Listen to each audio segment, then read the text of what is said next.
Civic engagement can assist us in a critical translation task, that is to deepen appreciation by California citizens for the value added by universities to their lives, their communities, and to the state.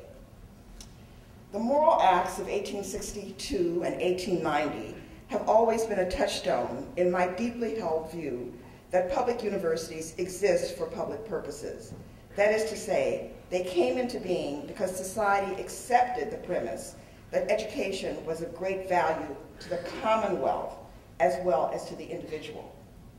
While Clark Kerr's concept of the multiversity continues to rather aptly describe what we have become, we benefit far more than people than we directly serve.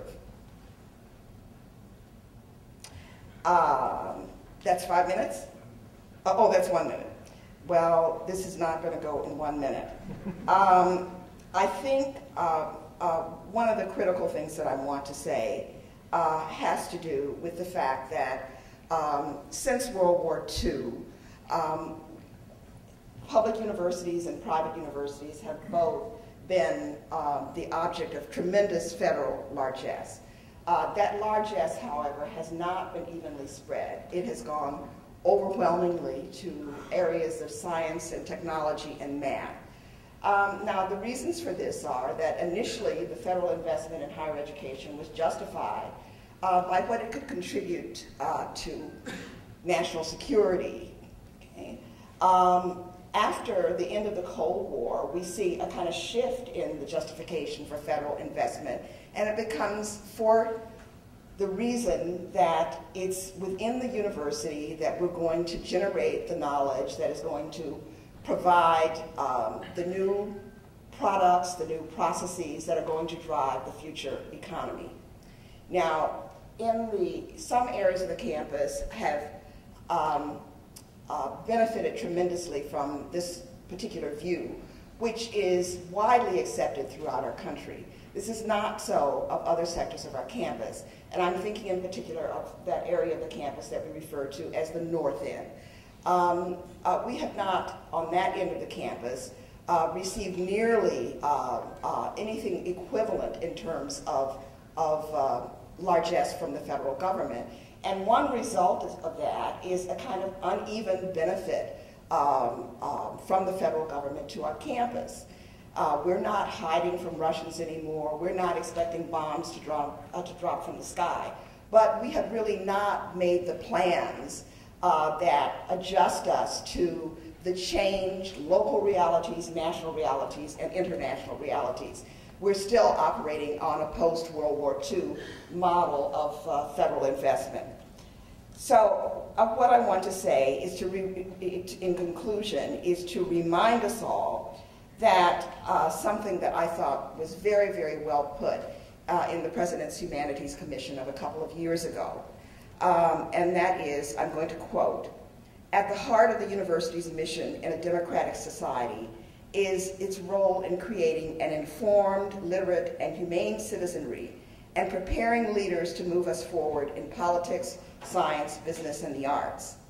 Given the cultural diversity of the state of California, the task of the university means learning and teaching skills of cultural understanding, cultural translation, keeping second language study diverse and well supported, and offering abundant opportunities for faculty and students alike to take up the challenges of cultural diversity and the internationalism of our student body as academic areas of study, to negotiate problems of moral value and to achieve a broad and truthful self-understanding. Students and faculty alike need to understand how to negotiate cultural difference." Now, I wanted to emphasize in concluding my remarks that the train has really been off the tracks for decades. It's just sort of kind of run amok this year. But these are trends that we've been able to see for quite a while. And there is a lot that we can do in terms of our own involvement in advocacy and in terms of perhaps changing some of the ways that we do things here within the university. We are accustomed to doing our budgeting in terms of an academic organization that evolved, Lord, at the turn of the century. It isn't much changed since the early 20th century. And that's the way we budget. I'm thinking that maybe it will help us to bring our core issues in sharper focus if we begin to budget around functions and themes and think about what our core values are and how we're spending money in those areas.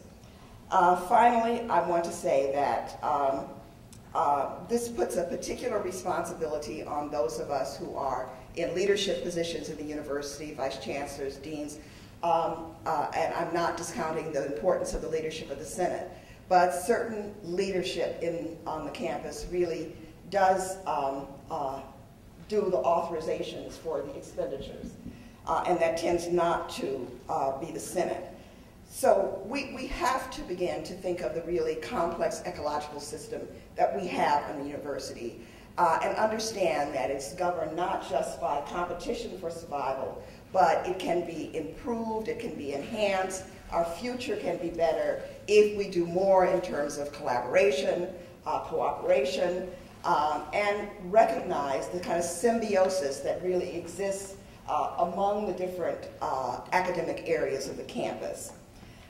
If we do so, and if we meet this challenge, perhaps the public embrace will warm as we clearly do contribute more, not only in terms of what we're doing in developing human capital, but in many other ways that we benefit the Commonwealth.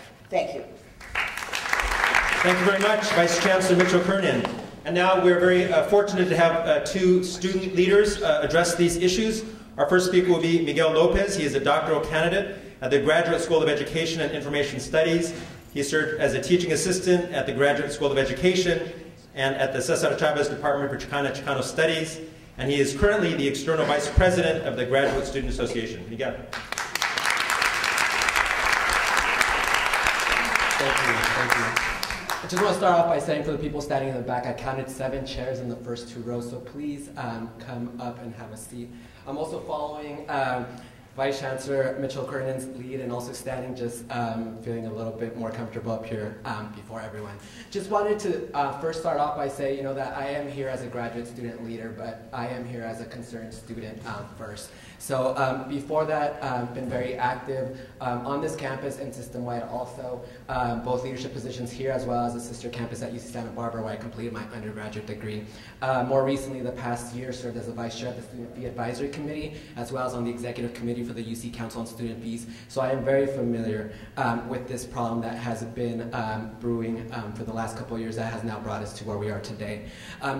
That being said, I do definitely want to share and reiterate some comments that I've said in earlier meetings where I've had the opportunity to meet with UC President Mark Udoff at UC Irvine a couple weeks ago, last week with both Chancellor Jean Block as well as EVC Scott Waugh and a whole host of other university leadership across the campus.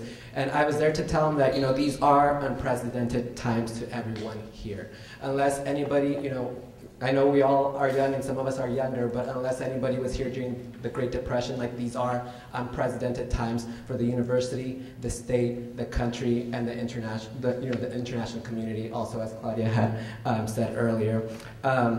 That being said, I also want to share a quote from an earlier address that I said where saying that we are here because we are all genuinely concerned about the direction of this great university. Not just here at UCLA, but the University of California. At stake is not just increased student fees, the budget, furloughs, pay cuts, fewer class offerings, and larger lecture halls, but it is really the quality of life and the quality of education and the fundamental principles and the character of our university and its commitment to social justice and progress.